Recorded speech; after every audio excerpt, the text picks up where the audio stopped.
I गिरिनन्दिनि नन्दितमेदिनि विश्वविनोदिनि नन्दनुते गिरिवरविन्द्यशिरोदिनि वासिनि विष्णुविलासिनि जिष्णुनुते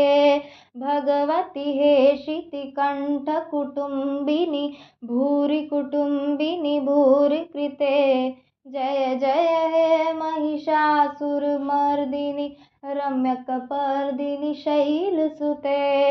सुरवरवर्षिणि दूर्धरदर्शिनि दूर्मुखहर्षिणि हर्षरते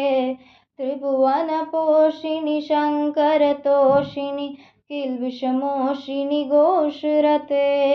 धनुजनिरोषिणि दितिसुतरोषिणि दुर्मतशोषिणि सिन्धुसुते जय जय हे महिषासुरमर्दिनि रम्यकपर्दिनि शैलसुते ऐ जगदम्ब मदम्बकदम्बवन प्रियवासिनि हासरते शिखरि शिरोमिनि तुङ्गहिमालय शृङ्गनिजालय मध्यगते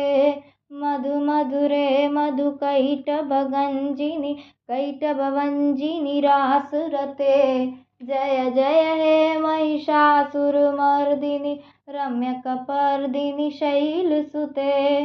ऐ शतखण्डविखण्डितरुण्डविदुण्डितशुण्डगजातिपते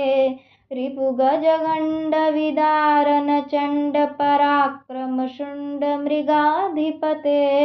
निजधुजदण्डनिपातितखण्डविपातितमुण्डभतातिपते जय जय हे महिषासुरमर्दिनि रम्यकपर्दिनि शैलसुते ऐरनदुर्मतशत्रुवदोर्दित दुर्धरनिर्जरशक्तिभृते चतुरविचारधुरीन् महाशिव दूतकृतप्रथमाधिपते दुरितदुरीह दुराशय दुर्मति दानवदूतकृतान्तमते जय जय हे महिषासुरमर्दिनि रम्यकपर्दिनि शैलसुते।